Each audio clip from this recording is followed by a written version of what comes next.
கோவையில் 2 நாட்களுக்கு முன்பு ஜிஎஸ்டி தொடர்பாக நடைபெற்ற ஆலோசனை கூட்டத்தில் ஜிஎஸ்டி தொழில் செய்கிறவங்களுக்குலாம் எவ்வளோ கடினமாக இருக்குன்னு பேசின அன்னபூர்ணாவுடைய உரிமையாளர் அடுத்த நாள் கூப்பிட்டு மன்னிப்பு கேட்க வைக்கப்பட்டிருக்காரு. அதை எப்படி பார்க்குறீங்க? ஜிஎஸ்டி குறித்த தொழில் முனைவோருடைய நியாயமான கோரிக்கைகளை அவர் முன்வைத்தார் என்பதற்காக அதனை ஒன்றிய அமைச்சர் கையாண்ட விதம் என்பது ரொம்ப எடுக்கப்பட வேண்டிய ஒன்று. அதை மக்கள் பார்த்துக்கிட்டு இருக்காங்க.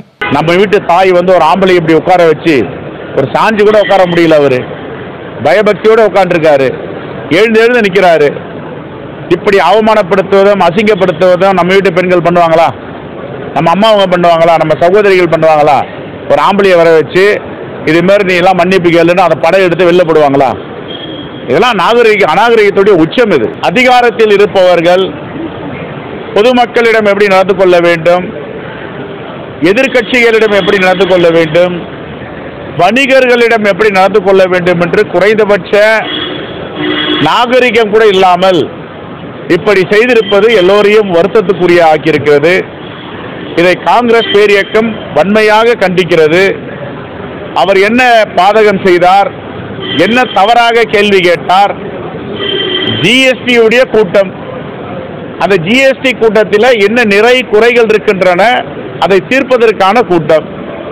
அவர்களே சொல்லுகிறார்கள் 3 டெஸ்க் ஜிஎஸ்டி அதிகாரிகளை வைத்து நாங்கள் கருத்து கேட்க சொல்லி இருக்கிறோம், குறைகள் இருந்தால் கேட்டறியலாம் என்று சொல்லி இருக்கிறோம் என்று அவர்களுடைய ஸ்டேட்மெண்ட்டில் சொல்லுவது.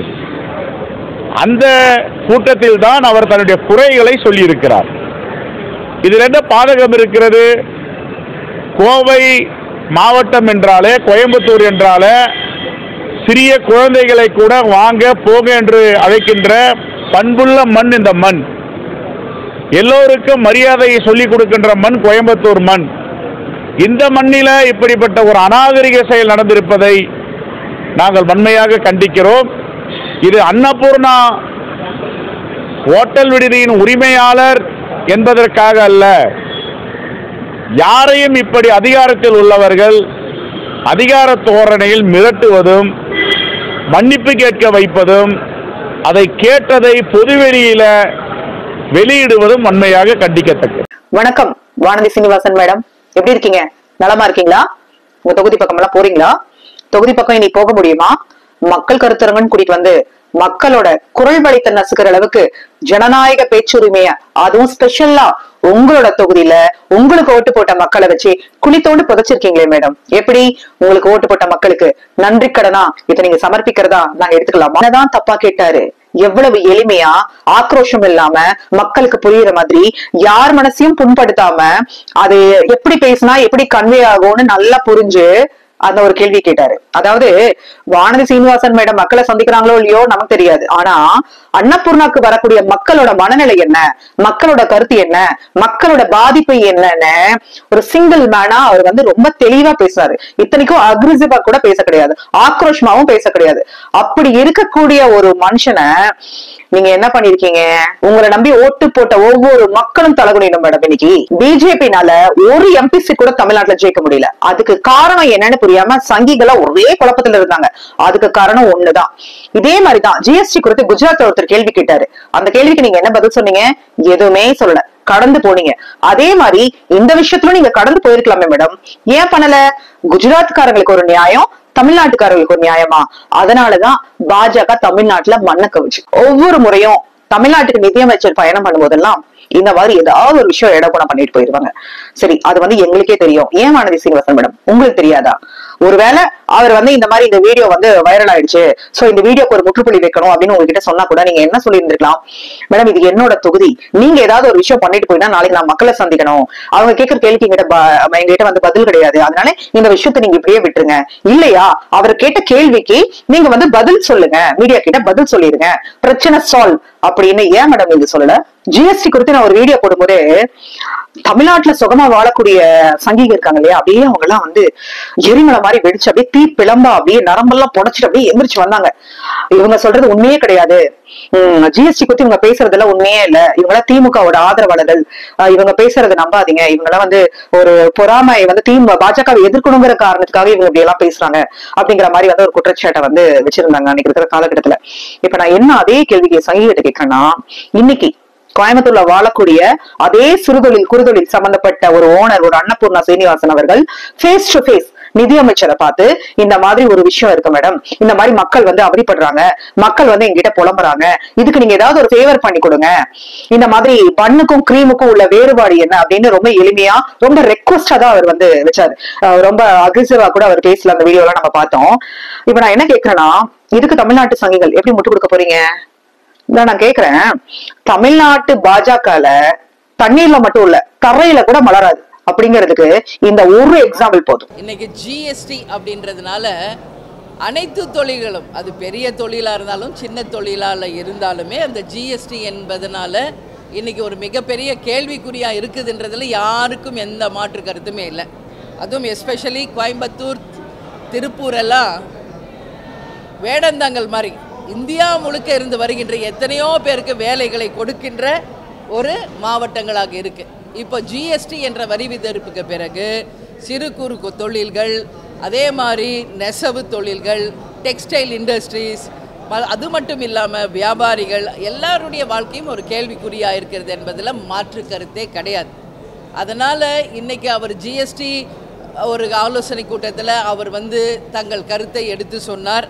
அதை நமது நிர்மலா சீதாராமன் அவர்கள் ஃபினான்ஸ் மினிஸ்டர் கேட்டாங்க. அப்போது அவர்கள் சொன்னதை கேட்டாங்க, நானும் அதை விஷுவல்ஸ் பார்த்தேன். எனக்கு என்ன ஒரு விஷயம் தோணுதுன்னா, அவர் யதார்த்தமாக தான் அவர் சொல்கிறாரு, இதில் எந்த உள்நோக்கம் இருப்பதாகவோ இல்லை அவர்களை அவமதிக்கணுன்னோ அவர் பேசினதாக எனக்கு தெரியலை. அதே போல் அவங்களும் அதை ஸ்போர்ட்டிவாக தான் எடுத்துக்கிட்டாங்க. ஃபினான்ஸ் மினிஸ்டரும் அவர் சொல்கிற கருத்தை ஸ்போர்ட்டிவாக தான் அந்த ஸ்பாட்டில் எடுத்துக்கிட்டாங்க. ஆனால் ஊடகங்கள் இதை பெருசு பண்ணி அவர் ஏதோ சென்ட்ரல் கவர்மெண்ட்டுக்கும் ஃபினான்ஸ் மினிஸ்டருக்கும் எதிராக ஒரு கருத்தை சொன்னது போல் அதை பெருசு பண்ணதுனால அவரை தனியாக அவர் தான் அழைச்சி அவர் நான் தனிமையில் ஃபினான்ஸ் மினிஸ்டரை சந்திக்க வேண்டும் என்று அவர்தான் கேட்டுக்கொண்டுள்ளார் அப்படின்ற செய்தியும் நான் கேள்விப்பட்டேன். எனவே அவர் கேட்டுக்கொண்டதற்கு என்னங்க அவர் போய் சந்திச்சிருக்காரு. இப்போது ஒரு சின்ன விஷயம், ஏதாவது நம்மளே தெரியாமல் ஒரு வார்த்தையை சொல்லிட்டா மன்னிச்சுக்கங்க சாரி அப்படின்றது ஒரு டீசெண்டான ஒரு விஷயந்தான். அதைத்தான் அவர் அங்கே சொல்லியிருக்காரு. அவங்களும் அதை ஸ்போர்ட்டிவாக தான் எடுத்துக்கிட்டாங்க. இது எதுக்கு இவ்வளோ பெரிய ஒரு பூதாகரமாக திமுகவும் காங்கிரஸும் மற்ற கட்சிகளும் கொண்டு போகிறாங்க என்பது தெரியல. இவங்க ஒரு விஷயத்தை கையில் எடுத்தால் அதை பூதாகரமாக்கிறாங்க கொஞ்ச நாளைக்கு முன்னாடி. ஆனால் மீடியாவுக்கு நல்ல தீனி, டெய்லி ஒரு விஷயம் உங்களுக்கு வைரலாக ஓடிட்டுருக்கு. அது மட்டும் உண்மை. இப்போ ஒரு 4-5 நாளைக்கு முன்னாடி பார்த்தோம்னா மகாவிஷ்ணுவோடைய ஒரு விஷயம் பூதாகரமாச்சு. அது ஒன்றுமே கிடையாது. ஆனால் அவர் யார் ஸ்கூலில் போய் அவரை சொற்பொழிவாற்ற யார் அனுமதிச்சா, அதுக்கு இன்றைக்கி வரைக்கும் பதில் இல்லை. அதற்கு பதில் சொல்ல மாட்டேங்கிறாங்க. ஒருத்தர் அனுமதிக்காமல் உள்ளே வர முடியுமா?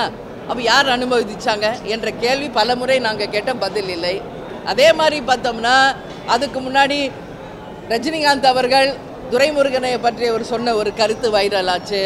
இது மாதிரி தொடர்ந்து வைரலாக போயிட்டுருக்கேக்காண்டி இதில் யாருக்கு என்னன்றது ஒரு கேள்விக்குறி. ஆனால் ஒரு விஷயம், இதே மகாவிஷ்ணு அன்னைக்கு சொன்னதுக்கு அன்பில் மகேஷ் என்ன சொல்கிறாரு, என் ஏரியாவில் நான் இருக்கிற இடத்துல இப்படி சொல்லிட்டு போயிருக்கேன், உன்னை என்ன பண்ணுறேன்னு பாருன்னு ஒரு அமைச்சர் சொல்கிறாரு. ஏன் அதுக்கு எதிர்ப்பு யாரும் கிளப்பல? அதுவும் அவமரியாதை தானே. அதுவும் ஒரு என்ன சொல்கிறாங்க, இன்றைக்கி திமுக ஃபினான்ஸ் மினிஸ்டர் மிரட்டும் தோணியில் அடிப்பணியை வச்சுருக்காங்க. இப்போ அன்பில் மகேஷ் செஞ்சது என்ன அப்படின்ற கேள்வியை மக்கள் கேள்வியாக நான் கேட்கிறேன். யாருமே ஒரு விஷயம் சொல்கிறோம், ஏதோ ஒரு விஷயம் தப்பாக புரியப்பட்டாலோ தப்பாக செய்தி போய் சேர்ந்தாலோ ஒரு அப்பாலஜிஸ் கேட்குறதுல எந்த தப்பும் கிடையாது. அதுதான் அங்கே நடந்திருக்குது என்பது என்னுடைய கருத்து. ஆனால் உண்மையில் என்ன நடந்தது என்பதை நீங்கள் அன்னபூர்ணா ஹோட்டல் உரிமையாளர்கிட்டையும் நமது ஃபினான்ஸ் மினிஸ்டர்கிட்டையும் வானதி சீனிவாசனிடம் தான் கேட்க வேண்டும் என்பதை நான் கேட்டுக்கிறேன். என்னை பொறுத்த வரைக்கும் இது ஒரு கேஷுவலாக தான் அதை நான் பார்க்குறேன். மற்றவங்க செஞ்சால் அது ரைட்டு, அடுத்த ஆள் செஞ்சால் அது தப்பு என்ற ஒரு நிலைப்பாடு தமிழ்நாட்டில் இருக்கிறது.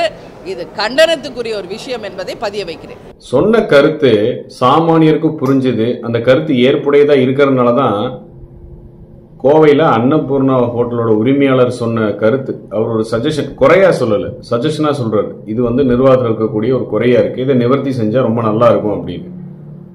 ஆனால் பொது வழியில் அவர் வச்சுட்டாருங்கிற ஒரே காரணத்துக்காக அவரை நேரில் கூப்பிட்டு மன்னிப்பு கேட்குற வீடியோ வெளியே அனுப்புறீங்களே, இதெல்லாம் எவ்வளோ பெரிய கேவலம் தெரியுமா?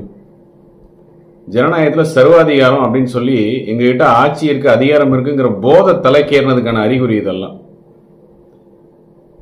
3 பேர் இருக்கக்கூடிய இடத்துல ஒருத்தர் பேசினது மன்னிப்பு கேட்டான்னு சொல்லி அவர் எந்திரிச்சுன்னு மன்னிப்பு கேட்குற ஒரு வீடியோ வெளியே அனுப்புறீங்களா? அப்படின்னா அவரை மிரட்டி வர சொன்னீங்களா? அப்போ என்ன மெசேஜ் மக்களுக்கு என்ன சொல்ல வரீங்க? நீங்கள் தொழிலதிபராக இருந்தால் அதிகாரத்தை பார்த்து நீங்கள் வந்து ஆலோசனையும் சொல்லாதீங்க, கேள்வியும் கேட்காதீங்கன்னு சொல்கிறீங்களா? அப்படி எதை கேட்டிங்கன்னா எங்களால் என்ன முடியுங்கிறத நாங்கள் பார்த்துருவோம் அப்படிங்கிறீங்களா? எந்த கோவை மக்கள் வந்து உங்களுக்கு ஒரு அங்கீகாரம் கொடுத்தாங்களோ வாக்குகள்னால, அதே கோவை மக்கள் 2026 உங்களுக்கு நல்ல ஒரு பாடம் போட்டுவாங்கன்னு இதுலேருந்து தெரியுது. கோவை மட்டும் இல்லை, தமிழ்நாடு ஃபுல்லாக இப்படி தான். என்ன ஒரு ஆணவ திமிர் பேச்சு! ஏன் நிர்மலா சீதாராமன் அவர்களே, உங்கள் ஜிஎஸ்டி ஆஃபீஸ் போய் பாருங்களேன். அங்கே ஜிஎஸ்டி ஆஃபீஸில் அதிகாரிகளை பார்க்க வர பொதுமக்கள், டாக்ஸ் பேயருக்கு உட்கார்றதுக்கு ஒரு சேர் இல்லை, கட்ட பெஞ்சை போட்டு வச்சுருக்கீங்க. கட்ட பெஞ்சில் உட்காந்தது அதிகாரிகளை பார்க்கணும். இவ்வளோ கேவலமாக இருக்கு உங்கள் ஜிஎஸ்டி ஆஃபீஸு. அதை பார்த்துருக்கலாமே ஒரு 5 நிமிஷம் செலவழிச்சு, அந்த ஜிஎஸ்டி ஆஃபீஸ் எந்த லட்சணத்தில் இருக்குது அப்படின்னு. அதிகார போதை, ஆணவ போதையில் உங்களை எதிர்த்து கேள்வி கேட்டால், கேள்வி கேட்காம ஒரு ஆலோசனை சொன்னால் கூட 3 தலைமுறைகளாக கோவையின் அடையாளமாக இருக்கக்கூடிய ஒரு தொழிலதிபருக்கு இந்த நிலைமை அப்படின்னா சாமானியரோட நிலைமை காலம் பதில் சொல்லும். இவங்க தான் கருத்து சுதந்திரம்லாம் எல்லாம் பேசுகிறாங்க. ஒரு ஒரு ஒரு ஒரு நாட்டில், ஜனநாயக நாட்டில் ஒரு கருத்தை பதிவு செய்யவே கூடாதுன்னு இருக்கார். ஜிஎஸ்டியால் எவ்வளவு மக்கள் பாதிக்கப்படுறாங்கன்னு எல்லாருக்கும் தெரியும். அதை ஒரு நிறுவனத்தின் உரிமையாளர் அவர் சொல்கிறார். அது வந்து அவருக்குரியது இல்லை, நாட்டில் இருக்கிற எல்லாருக்குள்ள பாதிப்பே அவர் சொல்கிறார். அதை புரிஞ்சுக்கிட்டு சரி செய்வோம், பேசுவோம், அப்படி தானே சொல்லணும். இது உடனே அவரை வர வச்சு மிரட்டி அவரை வருத்தம் தெரிவிக்க வச்சு அதை எடுத்து அதை பரப்பி, இதுதான் இவ்வளவுதான் ஜனநாயகம் இருக்குது நம்ம நாட்டில். அவருக்கே அவ்வளோ பெரிய தொழில் முதலாளி, பெரிய ஒரு தொழிலில் சிறந்த ஒரு முதலாளிக்கு, தொழிலதிபருக்கே இந்த நிலைமைனா சாதாரண குடிகளின் நிலைமையை நீங்கள் யோசிச்சுக்கிறீங்க.